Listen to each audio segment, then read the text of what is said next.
juste après ce pont, à droite, vous allez remarquer une grosse tour avec un toit. C'est un bastion défensif qui fait partie des fortifications de la citadelle. Vous en avez au total 5 qui encerclent cette vieille ville. À droite, le port de plaisance du Grand Besançon, inauguré en 2009, avec ses 260 mètres de quai. En haut de ce quai, on remarque un bâtiment, c'est la Cité des Arts et de la Culture, avec notamment le Conservatoire de musique et le FRAC, le Fonds régional d'art contemporain. L'architecte de ce bâtiment est un japonais du nom de Kengu Kuma.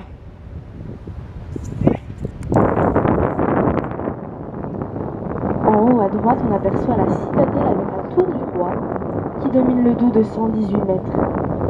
Cette citadelle a été construite par Vauban sous les ordres de Louis XIV au XVIIe siècle. N'oublions pas qu'elle s'étend sur un peu plus de 11 hectares. On peut en effet la visiter. Elle comporte plusieurs musées, un zoo, avec notamment un insectarium et un octarium. On peut y accéder à pied, en voiture ou en bus par la ligne 27.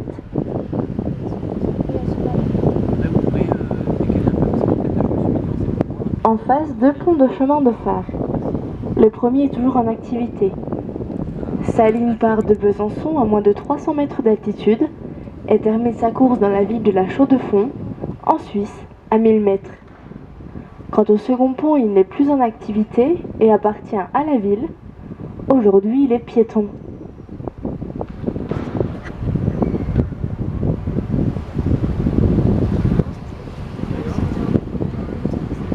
Petit rappel géographique. Le Doubs prend sa source à Mout, à 1000 mètres d'altitude dans le relief du Jura. On surnomme cette région la Petite Sibérie, puisque les températures sont déjà descendues à moins 40 degrés Celsius. Le Doubs se jette dans la Saône, à Verdun-sur-le-Doubs, et coule sur un peu plus de 430 km. Dans cette rivière, on pêche à peu près tous les poissons d'eau douce. Brochettes, truites, perches, sandres et même des silures, dont les plus gros peuvent mesurer jusqu'à 2,50 m.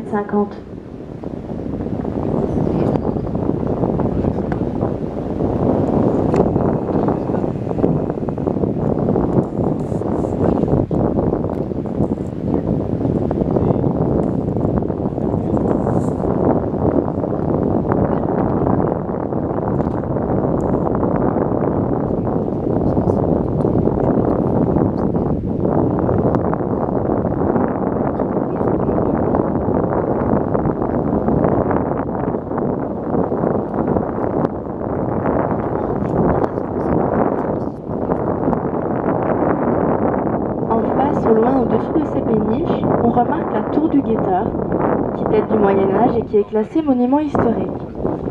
En dessous de cette tour, la porte taillée par les Romains pour faire passer un aqueduc venant des sources d'Arcier, afin d'alimenter la ville en eau potable. Malheureusement, cette porte n'est pas visible à cause de la végétation. Sur l'avant gauche, un bâtiment avec un liseré orange, il s'agit de la SMAC, salle de musique actuelle qui se nomme La Rhodia, en hommage à l'ancienne usine de la Rhodia Seta, qui fabriquait des textiles synthétiques tels que le tergal ou le nylon. Sachez que dans les années 70, cette usine employait entre 3 et 4 000 salariés. Aujourd'hui, elle est en démolition. À droite, 2 péniches. La première est un cabinet d'architecte, la deuxième un restaurant, aujourd'hui fermé.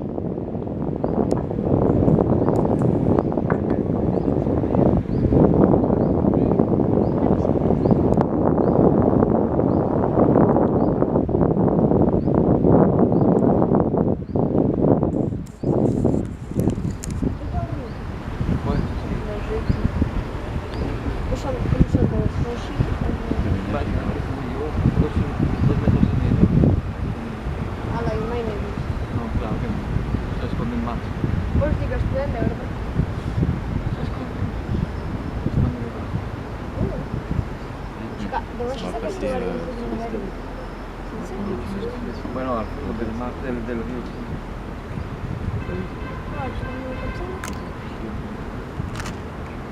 Es per allà, no, papa, del moment.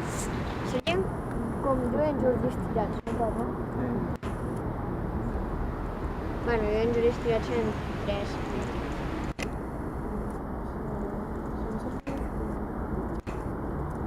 Ah, les portes électroniques. Nous allons emprunter le tunnel sous la citadelle Non, et vous remarquerez de chaque côté du mur de grandes portes. Ce sont les portes de garde que l'on ferme en temps de crue pour éviter que le tunnel soit inondé.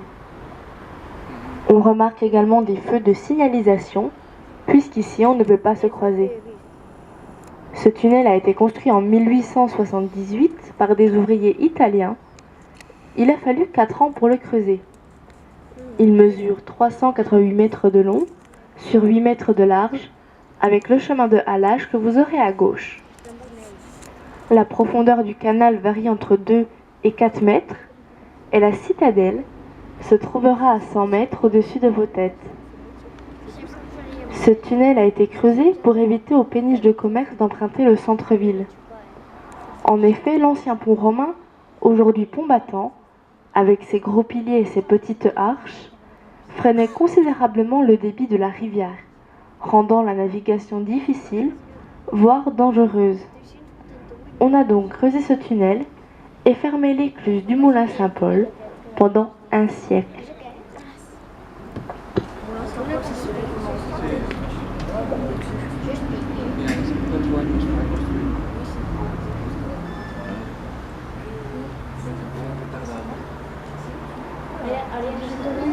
No, également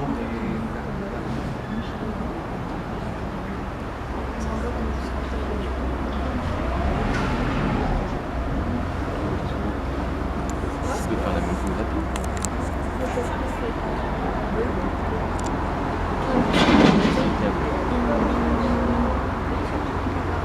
Vous avez à gauche le chemin de halage. C'est là que l'on tirait les bateaux quand les moteurs n'existaient pas. Ceux qui avaient les moyens les tiraient avec des bœufs, des chevaux ou des mulets. Quant à ceux qui n'avaient pas les moyens, ils les tiraient eux-mêmes. Aujourd'hui, le chemin de halage est praticable par les piétons et les cyclistes. C'est l'Eurovéloroute numéro 6, Nantes-Budapest. Nous allons maintenant vous allumer un jeu de lumière avec le bateau.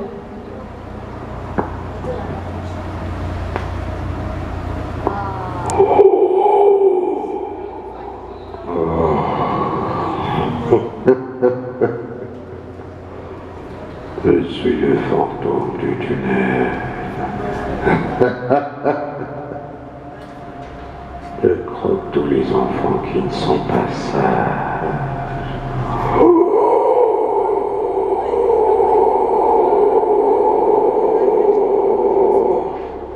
Je suis derrière vous.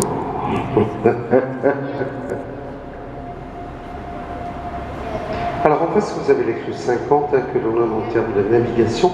Elle mesure 40 mètres de long sur 5 mètres 20 de large. On va descendre d'environ 2 mètres 50. Elle est hydraulique automatique. Ici, vous avez un agent des voies navigables de France.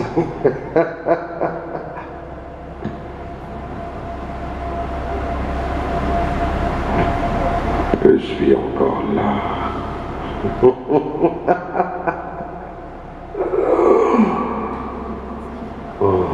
Oh my God.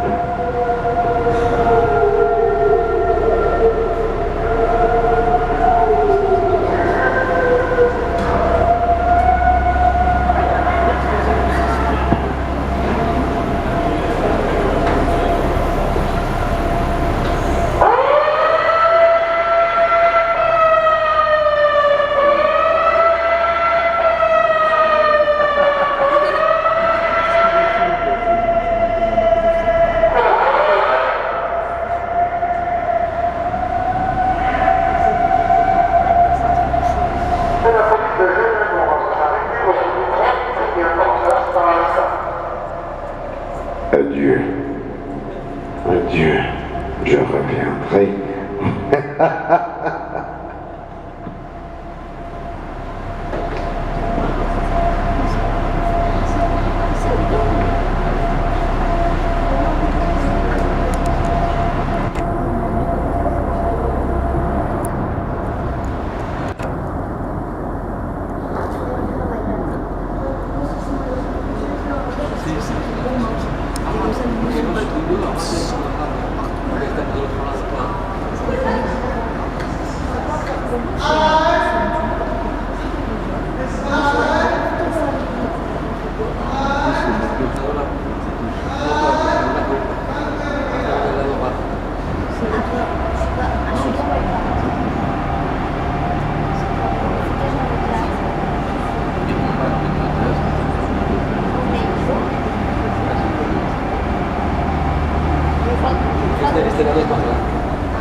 Je sais, mais pourquoi alors on n'avait pas des prises là-bas et on a mis là?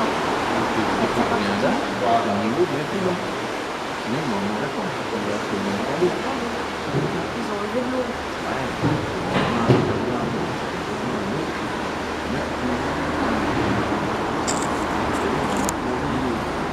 Dans la sauce, peut-être.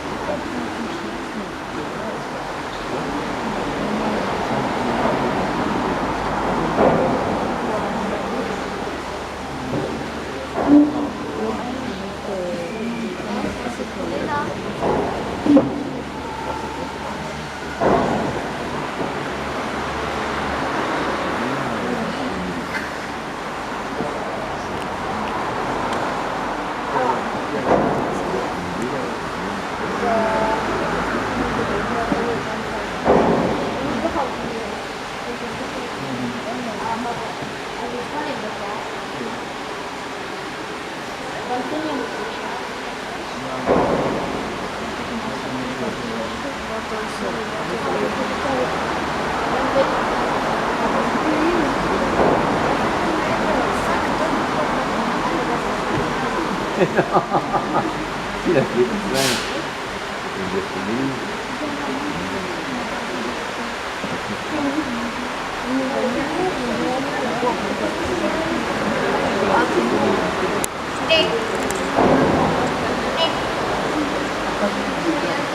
Laisse-moi enlever le nom.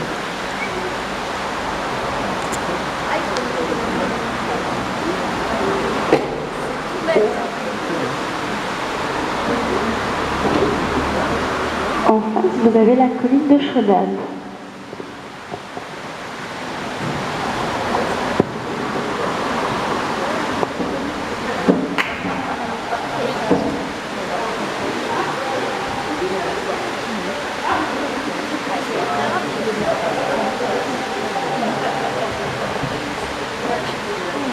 Non mais t'achètes plutôt. On va faire un bon avis.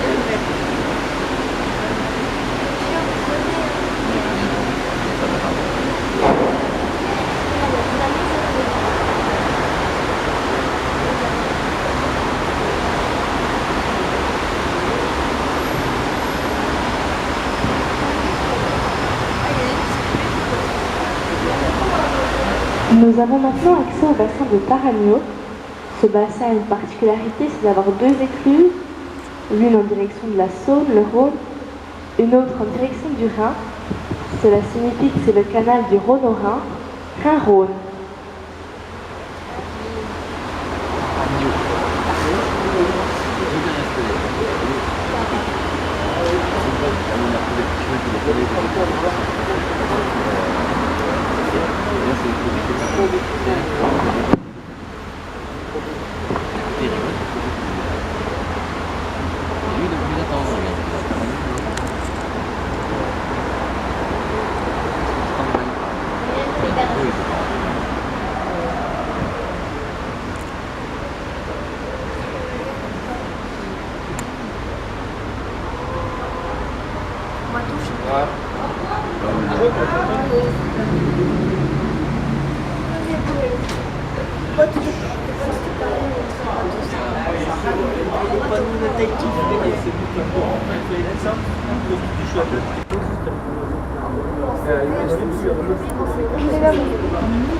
Retournez-vous maintenant sur votre gauche, vous pouvez voir sous un autre angle la citadelle, cette fois-ci avec la tour de la Reine.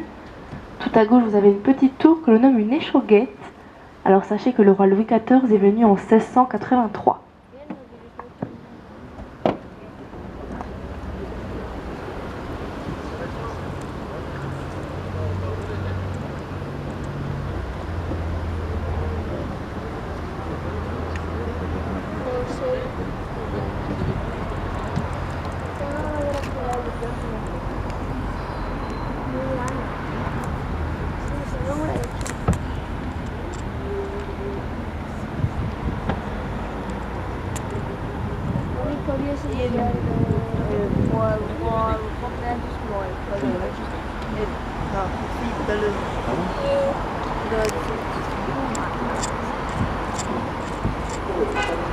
À droite, la tour Notre-Dame, elle date du XVIe.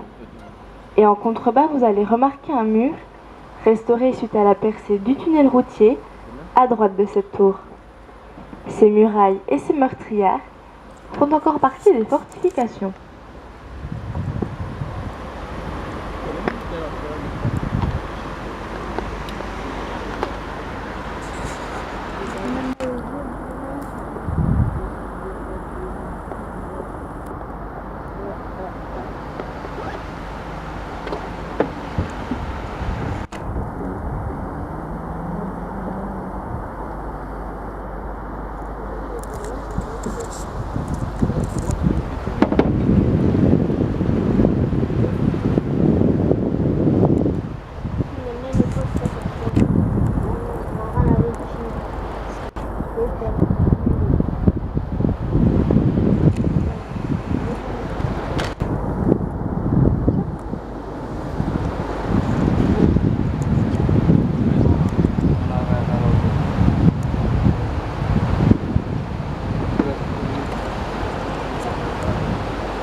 reprenant le cours de la rivière, on laisse sur notre gauche le barrage de Taramio.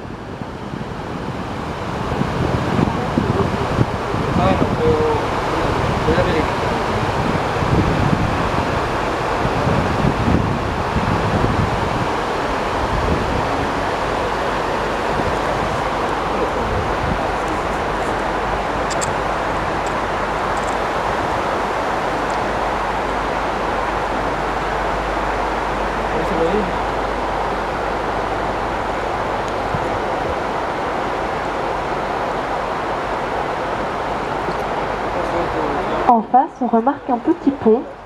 C'est l'ancienne entrée de la gare d'eau. C'est ici que les péniches de commerce venaient charger leurs marchandises. Malheureusement, cette gare d'eau a perdu de son importance avec la mise en service du tunnel fluvial. Par la suite, elle a été partiellement comblée et on y a construit les bâtiments de France 3 et l'hôtel de police. Derrière ce petit pont, le long des murailles, vous avez la promenade de la gare d'eau, où les Bisontins et Bisontines, les habitants de cette ville, viennent pêcher, bronzer ou encore pique-niquer. Cette ville compte au dernier recensement 123 000 habitants, 175 000 avec le Grand Besançon. C'est la capitale de l'apprentissage des langues avec son CLA. Et il y a un peu plus de 15 ans, c'était aussi la capitale de l'horlogerie. Enfin, n'oublions pas que Besançon a été comparée à Rome, puisqu'elle a 7 collines et 7 forts. Elle est d'ailleurs inscrite au patrimoine mondial de l'UNESCO depuis juillet 2008, ainsi que 11 autres sites. Du temps des Romains, Besançon se nommait Vesancio.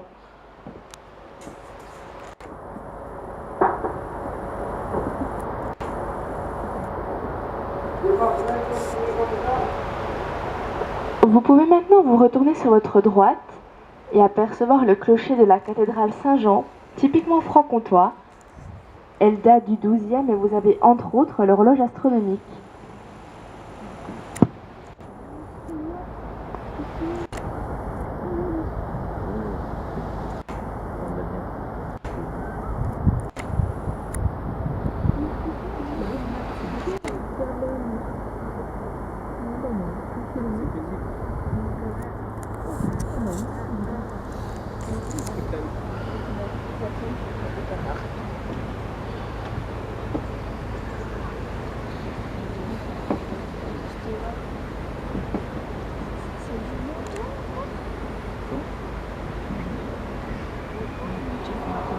En face, on remarque une grosse tour, c'est le bastion Chamard, un bastion défensif qui fait partie des fortifications. À l'époque de Vauban, ces bastions n'étaient pas couverts. À l'étage supérieur se trouvaient les fantassins et à l'étage inférieur, l'artillerie.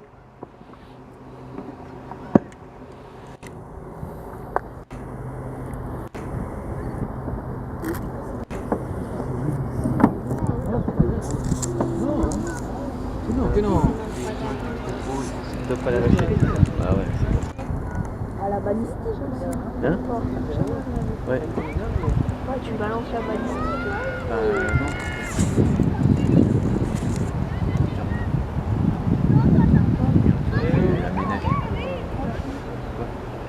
Le Dream aussi. Oui.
Dans quelques instants, nous allons franchir le pont Charles de Gaulle, datant des années 70.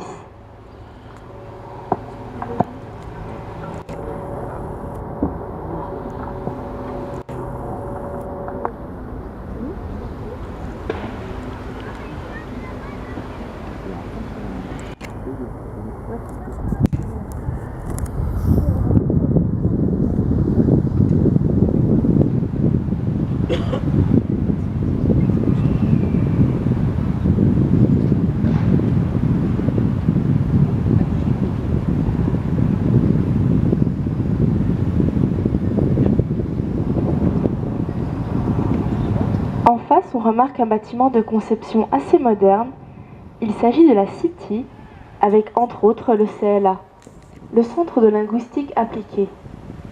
Il est réputé dans le monde entier puisqu'il accueille chaque année plus de 4000 étudiants de 100 nationalités.